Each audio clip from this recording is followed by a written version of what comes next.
they were in a good place after the game on Tuesday. We're tired on the journey home on Wednesday, and obviously had a day off today. So we'll see how they are when they come in tomorrow morning. But nothing freshens you more than 3 points, and 3 points in a tough place to go in terms of Colchester. So they're not in a bad place at the moment.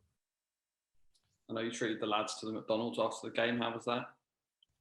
Just something different. We're trying to find ways of keeping them fresh. Every now and then we'll change the schedule. We'll change when they train. We'll change what they eat after the game. And obviously I knew from the time at Colchester there's a McDonald's right outside the ground. So we just felt that was a perfect opportunity as opposed to the normal Domino's pizza. Just to change it up and give them something different and to keep it as fresh as we possibly can. Like I say, food's food. And the one bonus as a football player is you can eat basically anything you want after a game, because the exertions of a game, you've took so much out of you. You can eat a couple of McDonald's or pizza, anything. You've just got to get the food inside you as soon as you can. And McDonald's suited us on Tuesday night.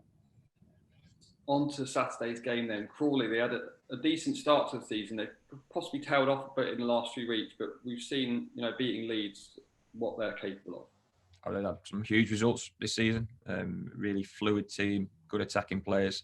Lost their leading goal scorer in January. It was a big influence for them.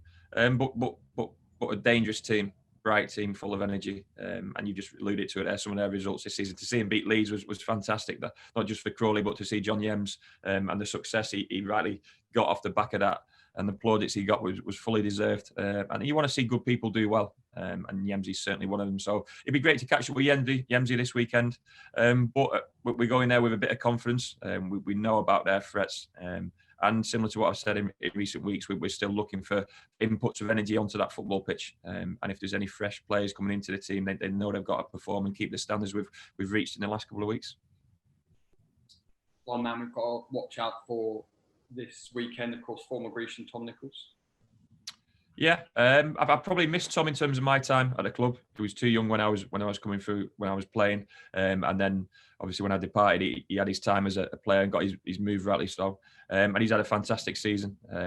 Might have changed his game in terms of leading the line a little bit more, added a physical profile to it, and winning a lot of headers and challenging. And it's been really impressive. And it'd be interesting to see how his career develops from this point on, because he's probably not been around, but he's tried to find a home since leaving Exeter, and trying to find some consistency. And he certainly seems to have done that at Crawley. And he's one of a number of players we've got to be wary of this weekend. We saw when Crawley came to the park earlier in the season, we perhaps won in a fortunate manner. But we've got a good record at Crawley, 3 wins from our last 5 there. Yeah, well, that will have been, that's the past. That's totally different games, even though we're game early on in the season. We're a different profile at the moment. There'll be a different profile. But the characteristics will still be the same. When you go away from home, you've got to be so tough and so resolute and withstand any pressure. And we've shown recently how that first goal is absolutely key. Getting ahead or staying level for a long period of time gives you a chance to adjust what you need to adjust during a game. And we've done that really well recently. But hopefully a good game of football. Hopefully the bad weather is behind us. Hopefully the pitches will keep improving. We're looking forward to seeing what Crawley's surface will be like this weekend. And some good attacking players on show. But those attacking players will only get more of an opportunity if our defence and the middle of the pitch is right and strong and solid. Like I say, something which has been a really pleasing factor in the last couple of weeks. How are we looking on availability-wise? I think we came through Tuesday unscathed, but Josh Key, have we got to the bottom of what might be wrong there? Well, he'll see the doctors. He'll have tests. It'll probably take a little bit longer than a couple of days, but hopefully he'll be available this weekend. And whether Tuesday's took a lot out of him in terms of the illness and the issues he had, alongside the rigours of the performance, we'll assess him tomorrow. Obviously, Alex Hartridge back available, having served his 1-game ban. Gives us a bit of flexibility if we wanted to play a back 3, back 5. And there's players waiting in the wings. The likes of Joel Randall playing his first serious amount of minutes on Tuesday. Lewis Page the same. Jake Taylor still coming back to a certain extent. So we've got to be flexible. And I'm sure whatever team we put out there on Saturday will be fully motivated to go and get some more points and see it as another opportunity for us. Ben Seymour, of course, in contention for another start. He must have been buzzing on that bus journey home on Tuesday. Yeah, but it has to just be a start for Ben. you score a goal, you score your first league goal, you get all applauded, rightly so. But it's always about what's next in football. No one really looks at the past, and you're always judged on your next performance, and that's hopefully going to be Saturday for Ben. And he'll know he want to reach the same standards as Tuesday night. And I said after the game, his reward was a goal for an all-action display, and he was actually a little bit unlucky with the keeper saving it onto the crossbar in the first half as well. So he's certainly threatening the opposition goal, something he needs to do more of. But if he's going to be involved in the top end of the pitch for the way we set the team up, he knows he's got to keep him improving as well. So still work to do for Ben, but what a great start for him in terms of what he wants to achieve. Before we finish, I just want to get a quick word on the league as a whole. It's incredibly tight at the top. It's incredibly tight at the bottom. All three bottom sides won in midweek. Can you remember a season where it's been this tight for so long? It happens sometimes. It's partly been the nature of the league. Let's be honest, some of the clubs who've probably underachieved the first half of the season starting to come strongly. Bradford and Bolton especially are coming up that table. But there's not much in it from top to bottom.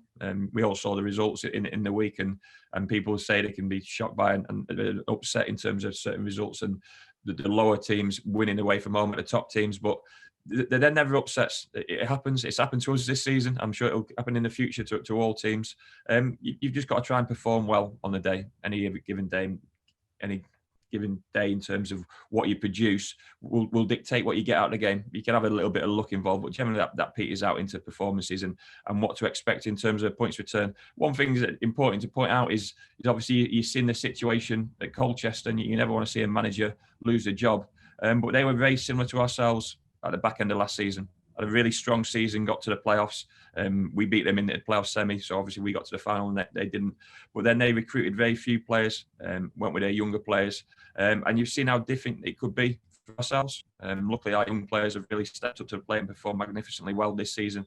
But to see Colchester in such a difficult position shows why, inputting money and recruiting certain players is absolutely key. It's all about players. You can have the best football managers, coaches and setups and facilities in the world, but it's all about players. That's why Bolton and Bradford are starting to improve. They've improved their players. It's as simple as that.